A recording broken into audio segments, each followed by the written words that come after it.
Hello, welcome to Collector RC. Okay, so we actually got a lot of footage this week. We've gone to a couple parks. Actually went to a local park, which was the last video that we did. That park was like really close to where I live. Um, Yesterday we actually went to a another park. These are in Washington State. This park was it's in Shoreline, city, whatever. But Hamlin Park, and it's a park that I grew up as when I was younger as a kid, along with a bunch of other friends and that kind of stuff. So it's more of a nostalgic kind of a drive yesterday. So this video, we're just going to touch bases on on a couple things. One of the things I really want to talk about real quick is the that whole wide link issue that we had talked about in one of our last videos. So the and we've done further. We've got a lot of responses from a lot of you guys, and then I've also gone into like Facebook groups and talked about it there. I know some of you were also in some of these Facebook groups that we participated in as well. And so there's a few things. First of all, we'll use the Betty because it's easier. I think you can see some stuff in here easier, but we're going to do the Betty because that's the newest of the 24s. So when we brought it up before, if you didn't know, we brought up that there was an issue. I know it's going to be kind of hard to see in this video because I'm not going to go close here, but there was an issue with the drive line here rubbing into the Y-link underneath it or on top of it.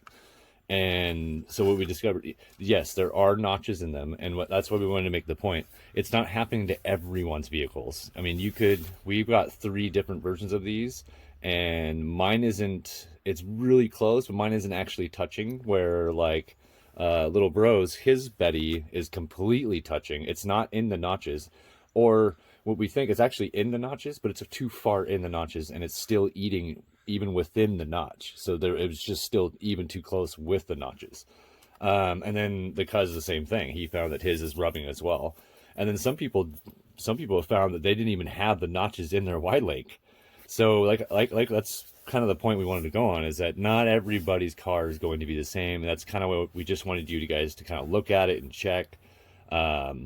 There's a lot of techniques you could do to fix that problem. It looks like we haven't done that yet, but the hot racing Y-Link upgrade will help alleviate that problem. And you can get the hot racing drive shafts as well, or drive line, whatever you want to call that. Another thing too is you can lightly sand that. You have quite a bit of space there. We're going to go ahead and 3D print. We're going to redo and redesign it. And we're going to make 2 different variations. We're going to do a 4-link 3D print design, and then we're going to do the Y-link print design, but we're just going to redesign it to be more efficient, something that should have been done maybe on their part. But because it seems to be happening in all the axles. The only axle we have not discovered it in as a problem is so far as the SCX24 Jeep Wrangler JLU. So far, that seems to be the only one that we personally haven't seen a lot in, maybe one. But majority is the Betty's, Deadbolt, and the C10. And it is, some of it's kind of explainable because the fact that they are shorter lengths in the front versus longer lengths. You have an angle here with a tiny little, I think this was longer, you wouldn't be rubbing. But it's because it's so short and the way the angle is, if you can see that it's kind of contorted, it's not straight along. It's just short and just a steeper angle, so that's one of the reasons why it's probably causing it. But anyway, so yeah, we're gonna try a couple 3D print designs to fix that, and then really all we're gonna do 3D print is just gonna, instead of having it where it hooks up here in the one screw to hold both, we're just gonna separate that and have it on the outsides like it should be. But then there's also the 4-link where you can. Same idea. You're going to connect it to the same piece, so what you have in the back, and you're going to connect it on the outsides here instead of the center with 1 screw. You're going to have 2 screws or one, on each side. So that's another way to kind of fix that problem. So yeah, I mean, and the only way it's really, I mean, honestly, the best way to because this could continue to be an issue, and to make it known as an issue, I mean, really all you got to do is, if you registered your warranty, you got a warranty with your car, it is technically a manufacturer defect, so you should be able to contact them and say, hey, look, it's rubbing, it's eating away my plastic if it's severe. and they should replace it, or maybe send you a new car. But they're not going to know it's a problem unless we tell them. So and and the best way to do it is be as professional as you can. I found that seems to get point across a lot faster than saying I'm never going to buy your stuff again, because you don't want to do that unless you truly don't like their stuff. That's on you. But anyway, but we're gonna fix it ourselves. We're not gonna we're gonna go ahead and put an email out just to let them know it's an issue, but we're not complaining necessarily that we want our stuff fixed, because we're gonna fix it ourselves. And then ultimately we're gonna upgrade it anyway, so it doesn't really matter. So that's that. And that's really what this video is. And then I'm gonna go ahead and I'm gonna do some driving with the Betty. It is stock. It does have the lift on, like the free lift, but that's it. There's nothing else on my Betty, and I'm just gonna drive with it stock so that we can get that's our control, because we're gonna go through it and specifically focus on what the actual upgrades are doing for the Betty or for any of these cars. So this is kind of the start to that series. But yeah, so we're gonna throw in some driving, and I'll kind of talk here and there, maybe, or just throw up some notes, let you know, like you can see the side tilts, its climbability, its weight issues, any of that kind of stuff. So everyone's gonna be outdoor. So all right, enjoy.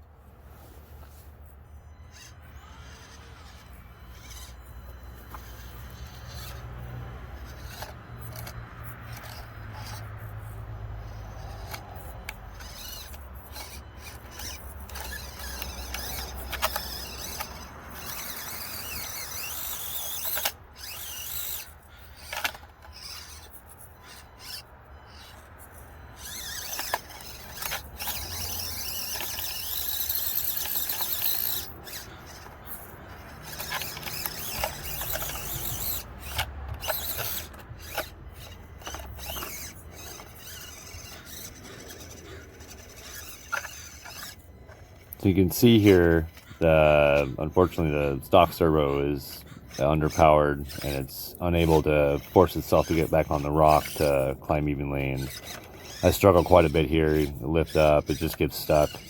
But yeah, that's the first thing right away you'll notice, is that the servo, especially outdoor and kind of extreme stuff like this, yeah, it'll be underpowered. And so it's definitely one of the first things you'll want to upgrade.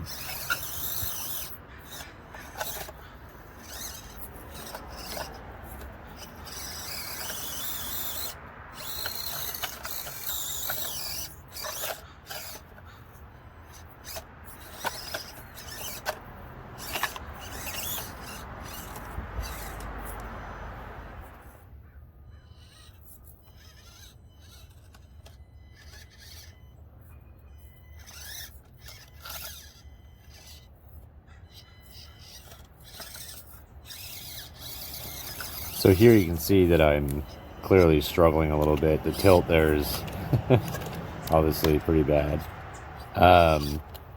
And this is where the lower weight can really help you out. I mean, it does have the lip, so it does make it slightly top heavy at the moment with no weight. But this is where your lower weight, whether it be the diff covers or wheel weight, wheel and tire weight, whatever how you want to do that. I guess it wouldn't be tire weight, it'd be wheel weight. But this is where it really kind of pay off. And it would help you it would help grasp. The tires are really good. These are really good tires, the grip, so they can grip. It's just, I think the weight would get you up here.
Okay, so Obviously, there's a lot of other upgrades you can do to get this to run a little bit better, have better stuff. I mean, obviously, extensions would greatly make a difference here.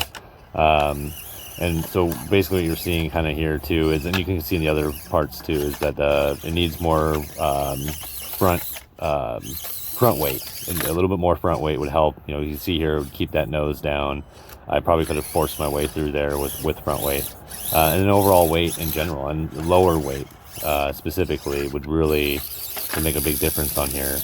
And you know, and that's what we're gonna do, is we're gonna go ahead and go through upgrades and make this thing be able to crawl everything we just did here, you know, perfectly. So that's the goal, and we're gonna focus on specific those upgrades. So all right, thank you for watching the Collector RC, and here's some photos of close-ups of what we're crawling on.